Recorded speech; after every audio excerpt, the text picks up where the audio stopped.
I started the recording. Oh, great. Yep. Now, if you want to share your screen. Oh, yeah.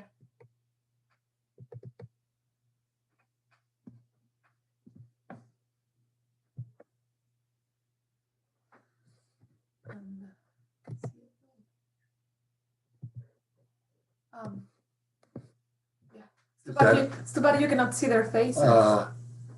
So I should leave this on. Yeah, if you want, or you don't like it. That's okay. You can see at least some names. Yes, I see. That's good. It's, they see my face and the screen. Hopefully someone shows they up. They can see the map, and they can see. Yeah.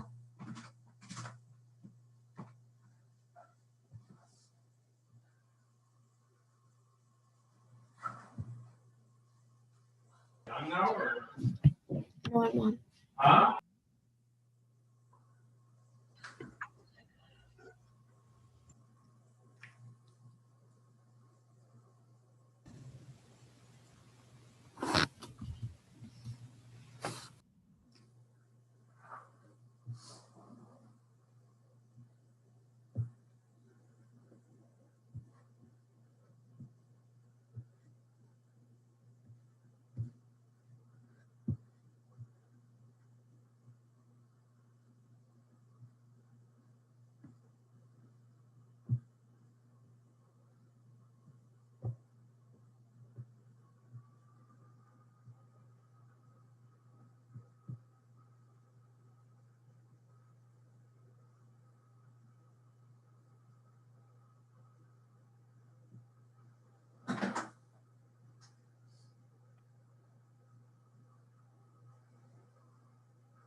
So good afternoon, people, and I'm going to be resuming the narrative of the Ottoman Empire, reminding you that the first assignment is due at the end of the month, and some people are in touch with me about um, it, and we're going to have the tutors come in um, fairly soon, and so obviously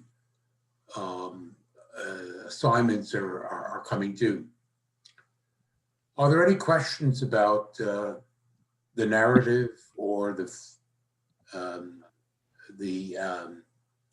formalities of the course? Anything that's puzzling you and so on?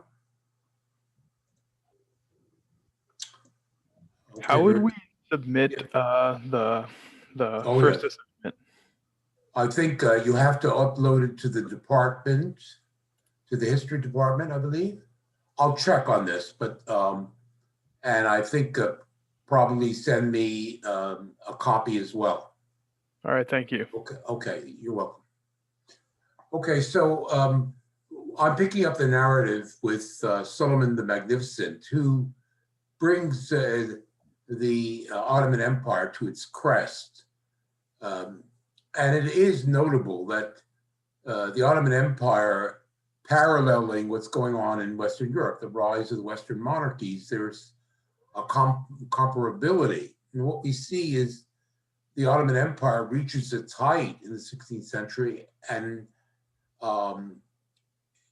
whereas the West goes on and from one triumph to the next, in a way, the great days of the Ottoman Empire are the 16th century, and then it begins a kind of slow decline. And so there is this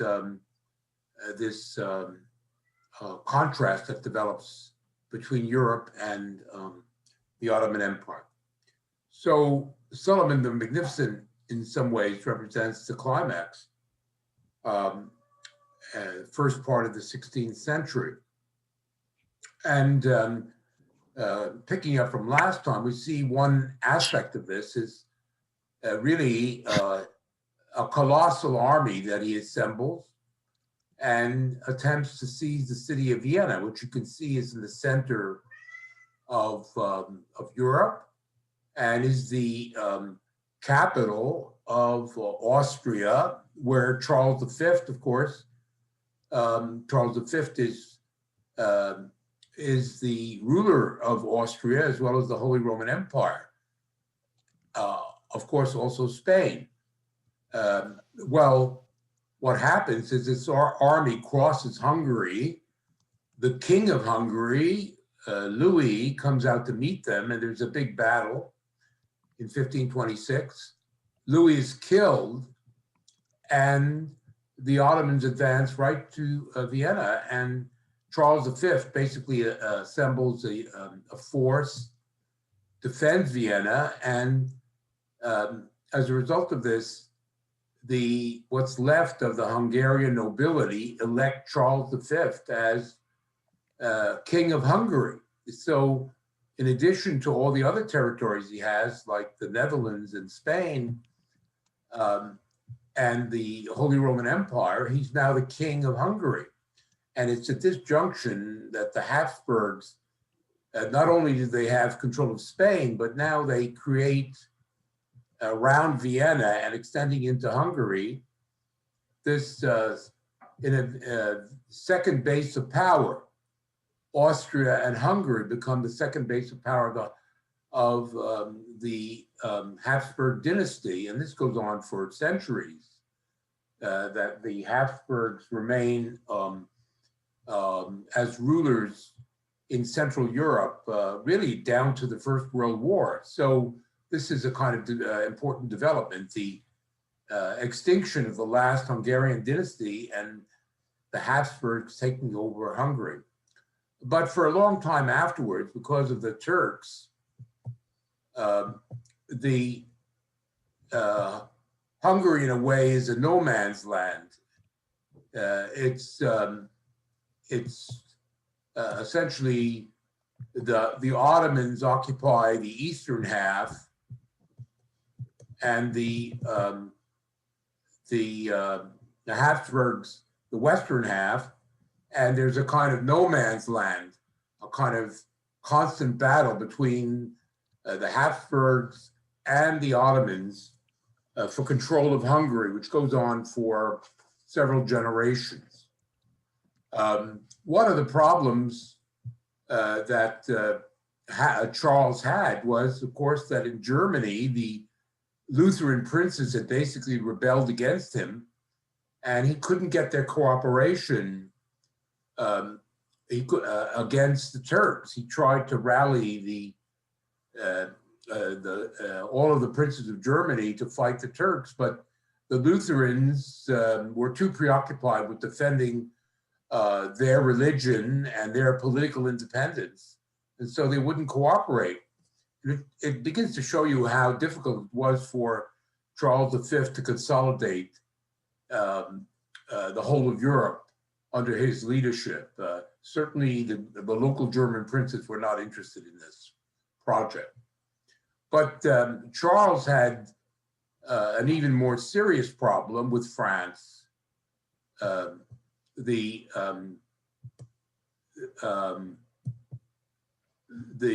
French, of course, they were the leaders in basically resisting this imperial project of Charles V. And in an amazing development, the French king, Francis I, was so determined to win the conflict with Charles that he decided to actually enter into an alliance with the Sultan in Constantinople. In 1528, the two signed an agreement. Now, all through the Middle Ages, the idea that you would do business with, you would make an agreement with the leader of the Muslim world is unthinkable.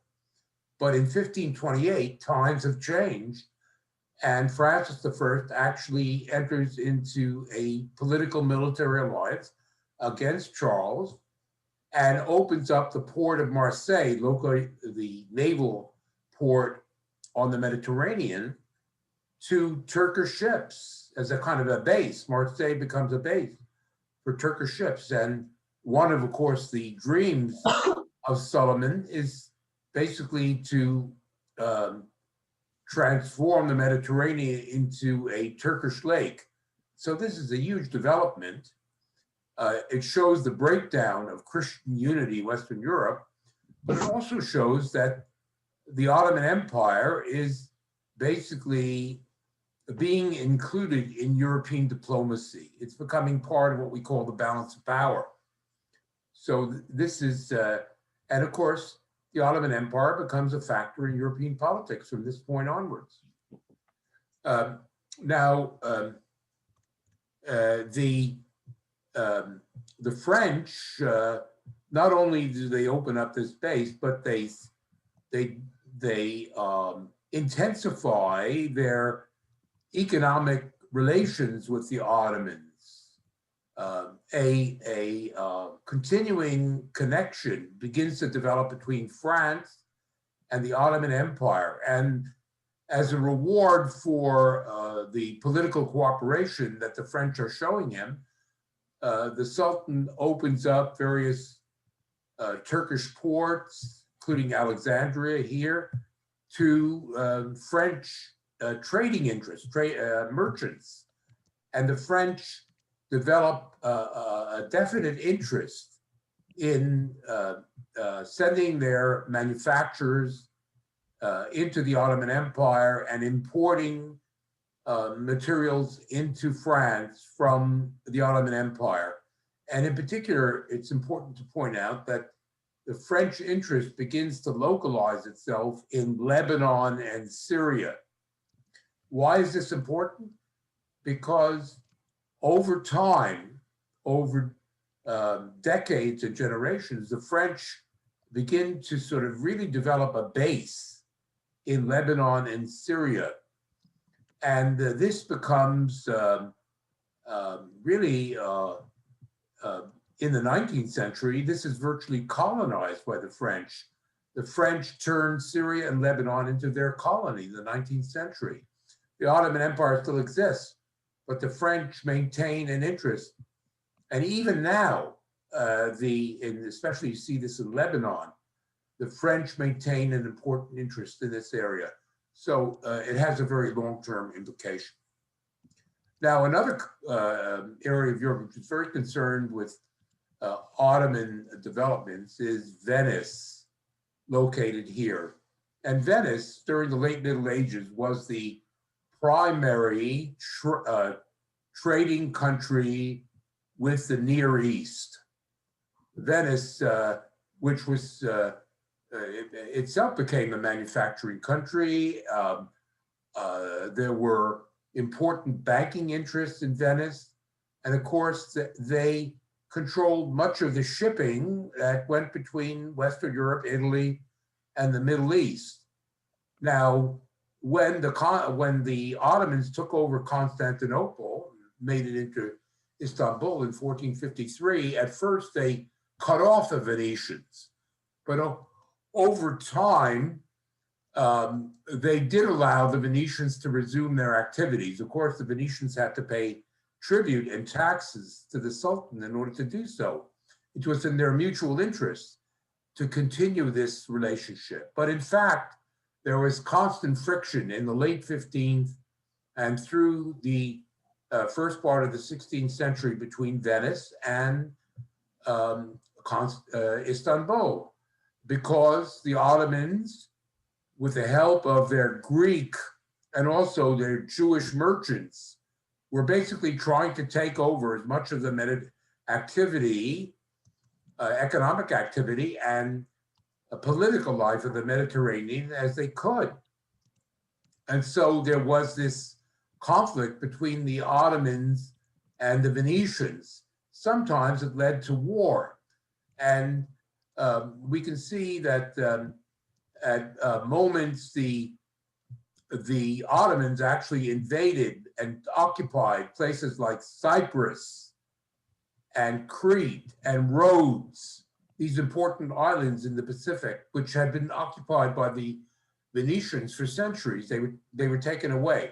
So the Venetians were hard pressed, and they particularly resented the presence of Greek and Jewish merchants all over the Mediterranean, competing with them under the protection of the Ottomans. In fact, Shakespeare wrote a play about this.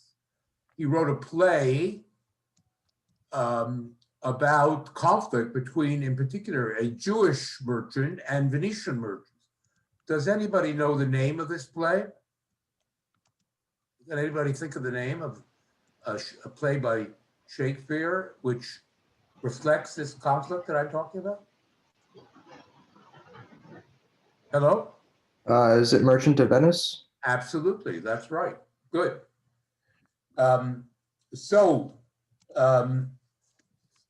That being said, at the same time, we'll have to remember that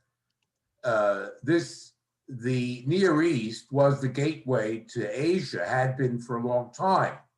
And Venice traded through the Middle East to India and to China, and it needed the Ottomans to help to protect this route.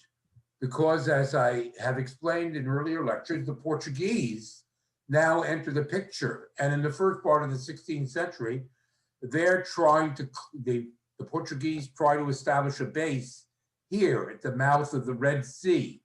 And although we can't see this, to the east, the mouth of the Persian Gulf, the Portuguese are trying to close these estuaries because they want to block the Venetians, the Ottomans, from trading to India and China. So at a certain level, the Venetians are fighting the Ottomans. On the other hand, they're trying to cooperate with the Ottomans and trying to keep these access open to the Indian Ocean through the Persian Gulf and the Red Sea, which is shown here. So the person who basically ensures that this traffic will be allowed to continue is Suleiman the Magnificent, because in 1535, he seizes what had up to this point been Persian territory. Remember, the Ottomans defeated the Persians in the first instance at the Battle of Chaldiran in 1514. But now in 1535, Solomon sends a big army into Iraq, which itself is a very rich country. And he gains access down their rivers to the mouth of the Persian Gulf. And he builds, Solomon builds a fleet on the Red Sea and on the Persian Gulf. And he defeats the Portuguese. He blocks their attempt to close the Near Eastern route to Asia. And so as a result of Solomon's activities, the Mediterranean and the Near East remain an important route to Asia through the 16th century. It's only in the 1580s and 90s that the Dutch up here, basically using the Atlantic route, make the Atlantic route predominant. But the prosperity of the Mediterranean persists as right through the 16th century, almost to the end of the 16th century. How do we know this? Because historians have gone into the records of the ports all through this area. They've recorded how much merchandise was traded. They know what level of banking activity existed. And so they can see that the Mediterranean remained still a center of commercial activity. Now, this greatly explains why the power of the Ottoman Empire in the 16th century, because it was based on the continuation of the whole Mediterranean Near Eastern connection. That is to say, this economic and commercial connection gave, in the form of commercial activity, tribute and taxes paid to the Ottoman Empire, it gave them the basis for their political power. Now, at the same time, Solomon, of course, is trying to take over the Mediterranean. And he does so, in particular, by basically gaining control over, you see this coastline of North Africa here. This had, up until the time of Solomon, had been ruled by sort of independent local Muslim princes. But in 1541, he makes a deal with the most important of these princes. The Europeans called him a pirate. His name was Barbarossa. I'm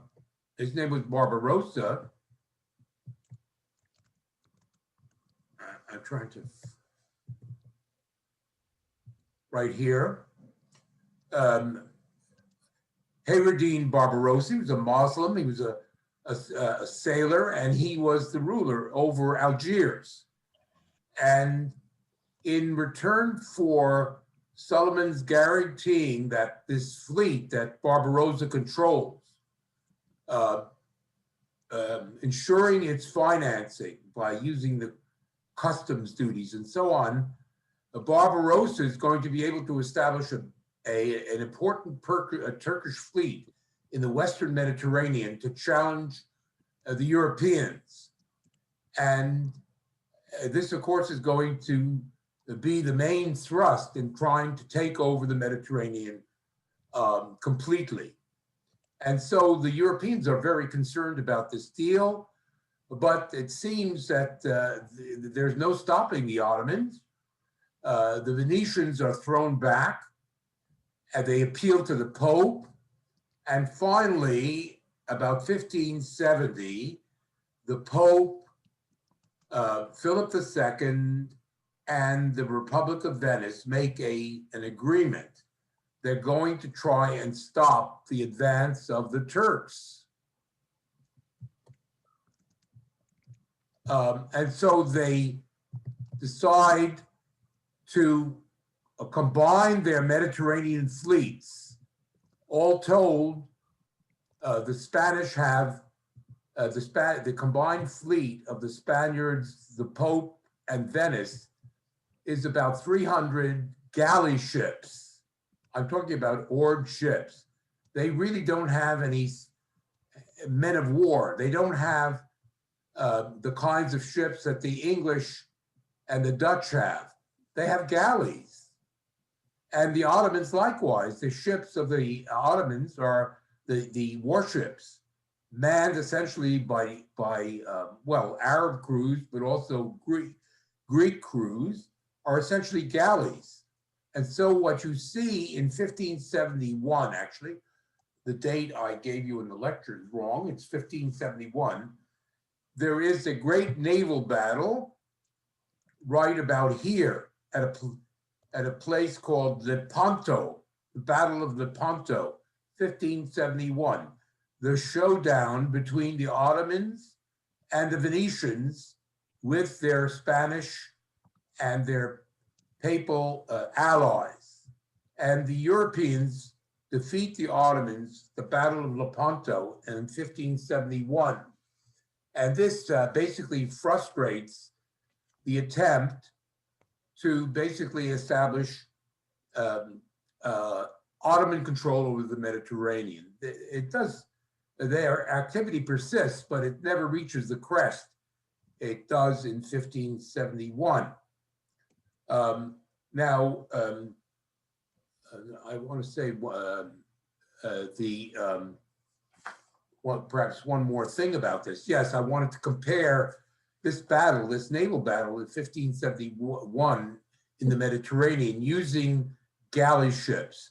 Now, these were oared ships. They had sails, but also they needed oarsmen. And they weren't anything like as big as the English or the Dutch men of war, the ships on the Atlantic. Now, what's notable is that the Battle of Lepanto was basically fought out by thousands of men who basically were fighting Turks against European Christians. Basically, it was a land battle at sea. Whereas a few years later, this is the contrast, 1588, you have the great battle between the Spaniards and the English, the Spanish Armada. And this is a battle which is fought out by these big men of war using sail and using cannons and maneuverability, which galley warfare really doesn't involve.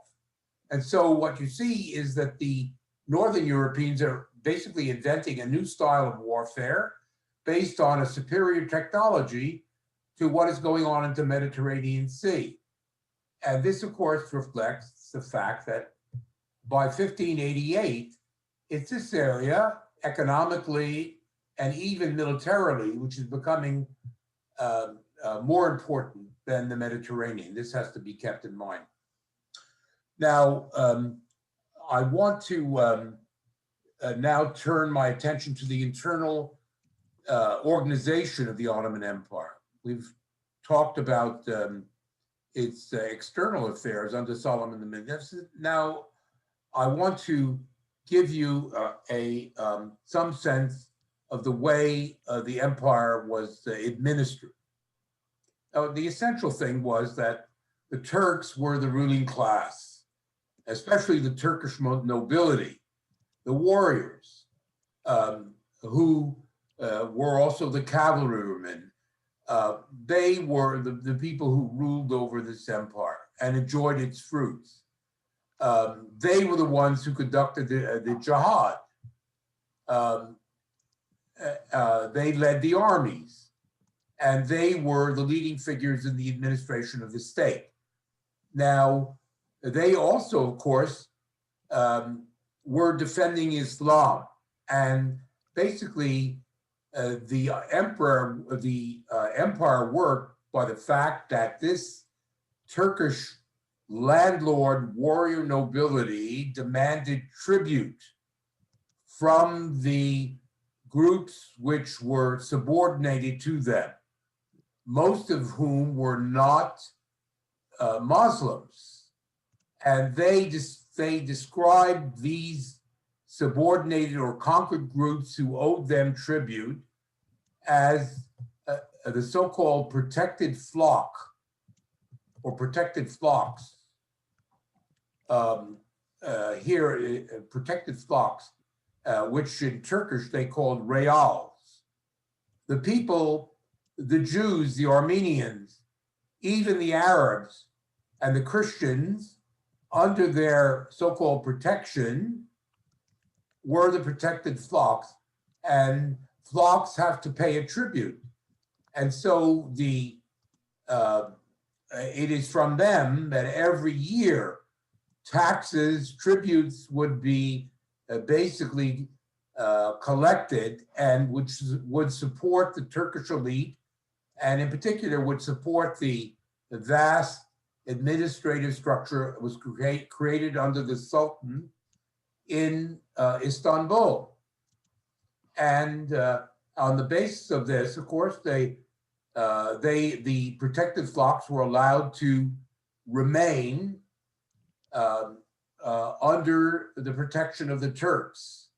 The Turks guaranteed order, they defended things, and of course, they enjoyed a very luxurious lifestyle because the empire had millions and millions of people who paid this tribute.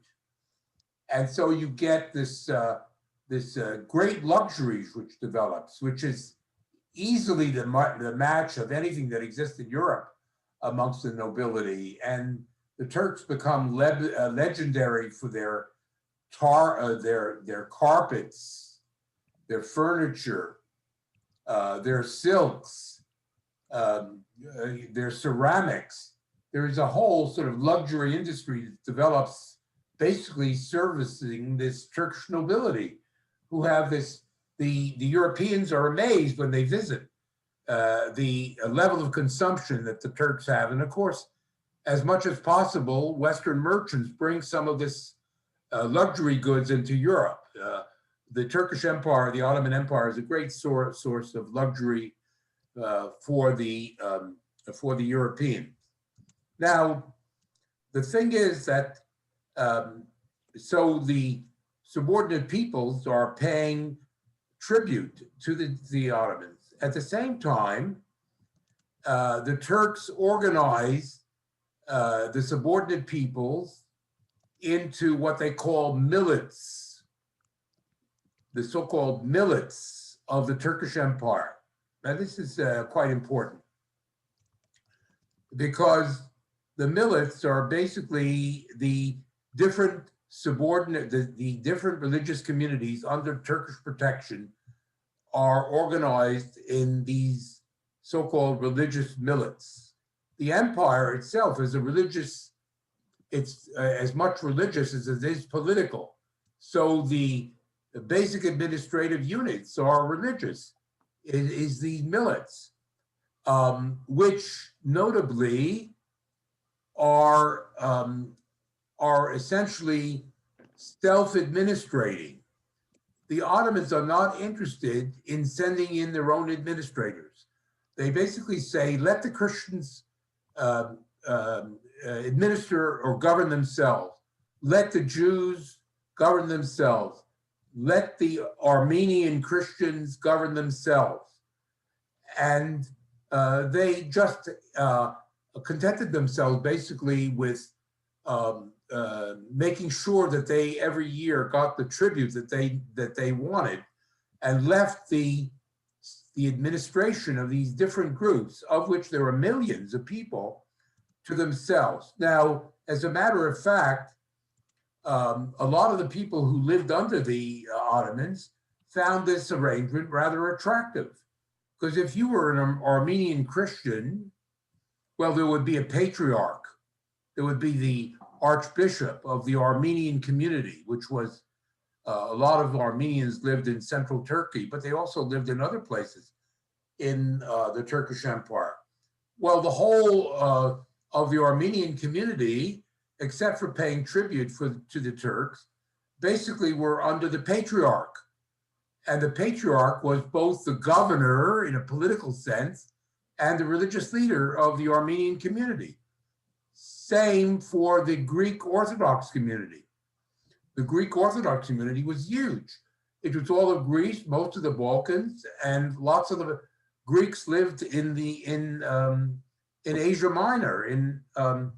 So all of this was administered by the patriarch who lived in Istanbul.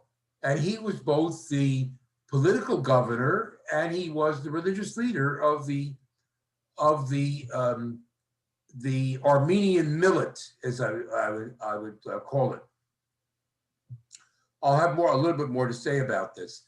The millets were actually founded by Mehmed II back in the middle of the 15th century, but they took on more and more functions over the years under Solomon and under Solomon's successors. There was a gradual development of the organization of the millets, is what I would say. Well, now I want to talk a little bit about the ruling elite, the various elements of the ruling elite,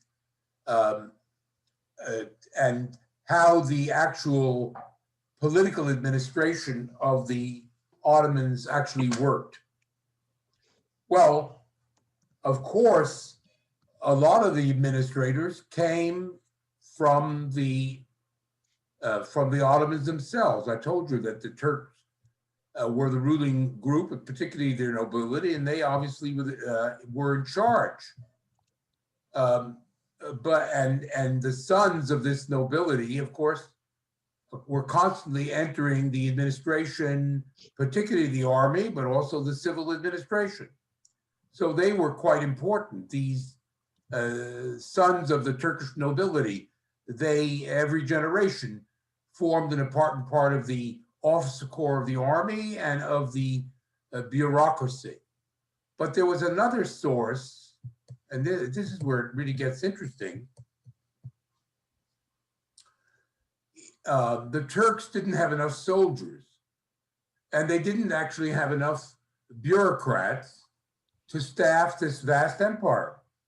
So one of the ways they recruited beyond the people of Turkish descent, another source of the bureaucracy in the army actually came from the subject peoples. Now, in the Balkans, of course, most of the people who lived in the Balkans were actually Christians. They were, for the most part, Greek Orthodox, and they were Slavic speaking, but they were Greek Orthodox in their religion. There were a certain number who also were Catholic, particularly up in Croatia here. But for the most part, the Balkans was of the Greek Orthodox religion. Here, the Turks, not only did they demand tribute from the people living in the Balkans, from the Christian population, but they also said that every year, every village had to provide a certain number of the young boys, the 7 or 8 year old boys, were taken away by the Turks in what was called, let me see if I can,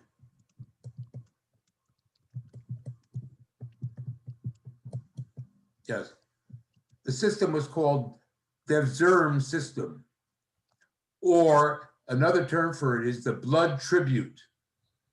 The people of the Balkans, the Christians of the Balkans, had to pay, basically their kids were taken away, their boys. A lot of them were taken over, and they were basically taken away at the age of 7 or 8, converted to Islam, and basically they became, some of the more brilliant ones became bureaucrats within the Ottoman Empire. And the others became the basis for the Janissary infantry of the Turkish army. In the 16th century, like in Western Europe, the infantry, using rifles, became the predominant part of the army. The cavalry remained important, but the infantry was more important? Well, the Janissary Corps, which is composed of hundreds of thousands of infantrymen, was essentially made up of these infantrymen who began life as the young sons of these Balkan Christian peasants who were basically taken away, you can say kidnapped, in this blood tribute.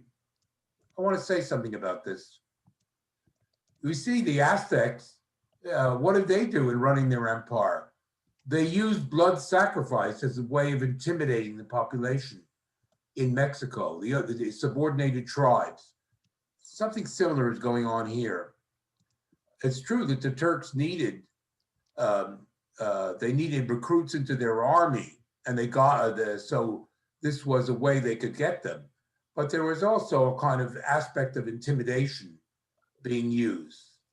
And I would say that this seems very cruel. As you can imagine, you're taken away at 7 or 8. You're converted. Where's mommy? Where's daddy? That's all over. And suddenly you're living in a barracks, and people are speaking to you in a strange language, and you have to learn a whole new way of life. It's traumatic. Well, it's like the residential schools, come to think of it. So it's comparable. Well, I would say that we're living in this age. Let's not kid ourselves. I mean, the times that we're living in now, in their own way, are savage. They're barbaric.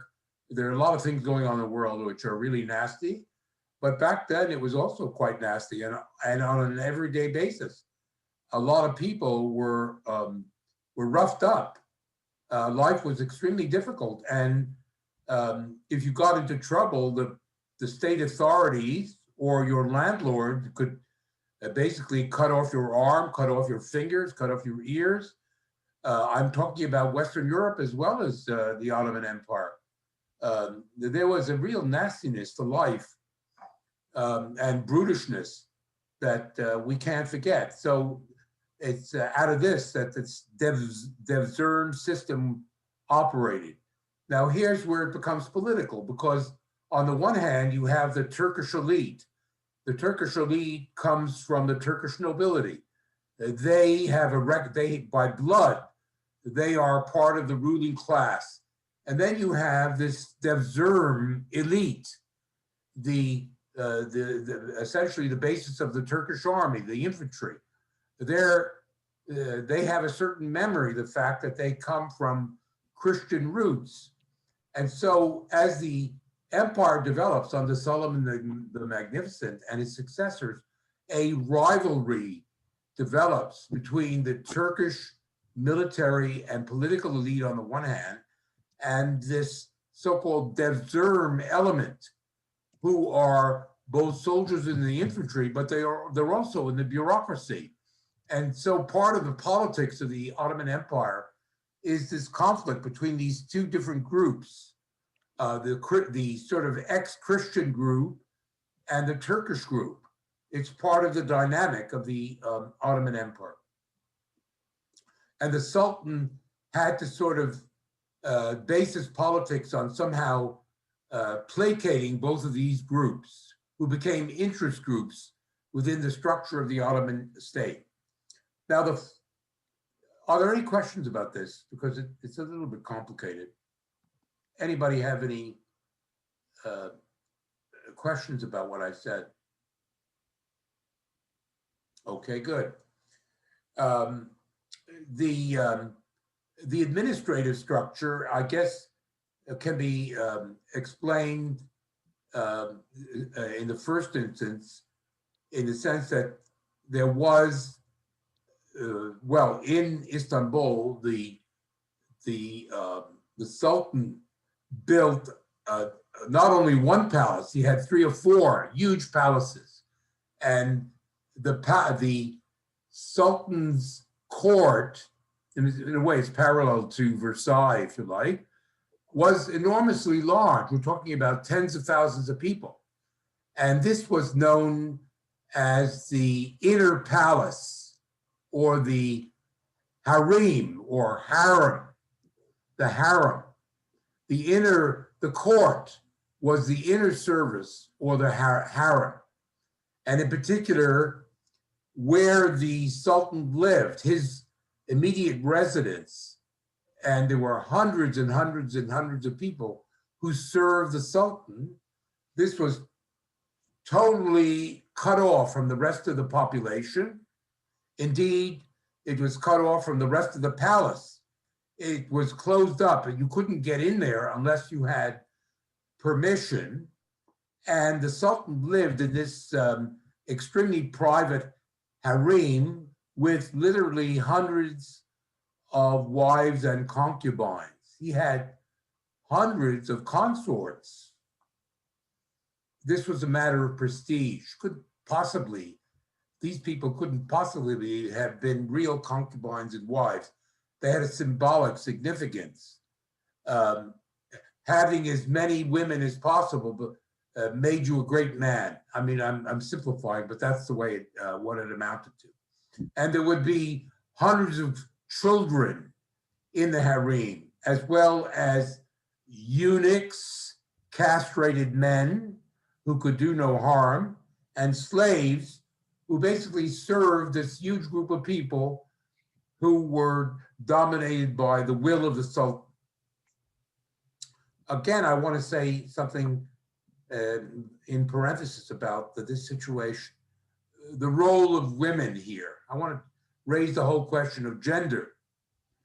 And it's clear that women were objects in this setup. They were at the service of men, particularly powerful men. And the Sultan demonstrated his power by having hundreds and if not thousands of women at his disposition. And this reflected the fact that in the Muslim world, of course, you have the fact that you're allowed, and the prosperous men could have as many as 4 wives, and women were basically secluded. They were veiled, particularly upper class women. Women who were part of the working class couldn't afford to go veiled, but ordinary women were kept veiled. But I would say that, so you can see that in the Muslim world, the condition of women was not that great. But as a matter of fact, I don't want you to think that this was so exceptional, because even in Italy and Spain, we're not going into this in great deal, but women in the rest of the Mediterranean, where the Christians lived, were not treated that well as well either. They were treated as objects and secluded and suppressed. I would say, on the contrary, that in Northern Europe, in Holland, in Scandinavia, in Northern Germany, in England, the situation, it was not perfect, but women were treated better. Many women became literate. They didn't have to wear veils. They could even inherit property, which was not the case in the Muslim world. So I would say that there is a clear difference here. So that was the inner service. That's the way it worked. It was basically the entourage of the Sultan, the harem. But then there was a regular administration. And the regular administration was controlled by somebody called the Grand Vizier. Here marked on the, you see it on the screen, the Vizier, the Grand Vizier. He was like the Prime Minister, the Grand Vizier. And then under him, there was an imperial council. There was a Grand Vizier and his imperial council. And then there is essentially what we call the three institutions. There was a treasury and a secretariat, which was known as the scribal institution. People wrote, they collected money. So this was the scribal institution. The backbone, the financial administrative background was called the scribal institution. The second institution was the military institution. And I've already mentioned the fact that the Janissaries were the most important from a military point of view. They were the sons of these from Christian families who had been taken away. And there was also the Turkish cavalry, who were recruited from the Turkish elite. Then there was the Navy, which I've spoken about. The Navy was the third. And finally, there was the artillery corps. Now, the Turkish artillery was extremely well developed. It had been developed in the first instance by the Italians, but the Turks created a very large arsenal in Istanbul, which was as big as any arsenal in Europe. And every year they produced something like 1,000 cannons. And so this was a very big deal. And it shows that the Turkish army was certainly under Suleiman an extremely sophisticated. The Janissaries were equipped with rifles and pistols. It was a formidable force. The last institution, there's a scribal institution, there's the military institution, and finally the religious institution, which is basically run. The Sultan himself is a religious figure. He's the Sultan, but he's also the Caliph. At the same time, there is somebody called the Sheikh al-Islam, who is the sort of immediate religious. He's the religious leader of the community. And under him, there's a religious council, which basically runs the religious affairs of the Islamic part. Of course, the millets are running the affairs of the Christians, or for that matter, the Jews. But the Sheikh al-Islam runs the Islamic institutions, the Sunni institutions. There was no separation between church and state in the Islamic world. Church and state were one and the same thing. Whereas you can see that in Europe, there is a gradual process of distinguishing between church and state, which, as I explained, by the American Revolution of 1776 and the French Revolution of 1789, they are separated. But this tendency is there already in the 16th and 17th century. In the Ottoman Empire, this is not the case. Now, if I can find my place, I would say that another thing that we should note about the Ottoman Empire is that whereas in Western Europe, there's more and more of a tendency to recognize the rights of private property. Private property becomes more and more secure. And we see, particularly in England, by the end of their revolutionary period, absolute property rights as part of individual rights become fundamental to English law. Similar things are happening on the European continent, of course, which is very important in the development of capitalism. In the Ottoman Empire, property rights, obviously people have their property.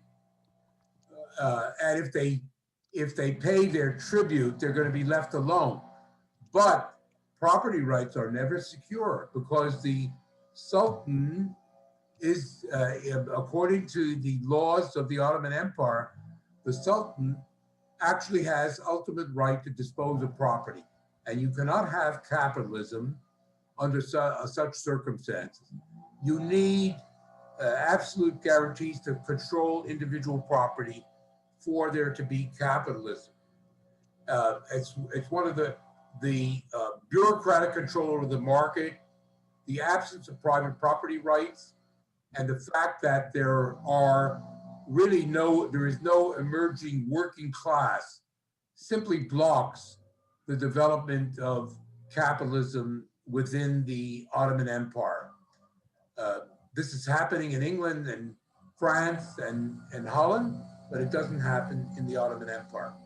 Well, we'll begin to look at the decline of the Ottoman Empire in the next class. Thank you very much for your attention.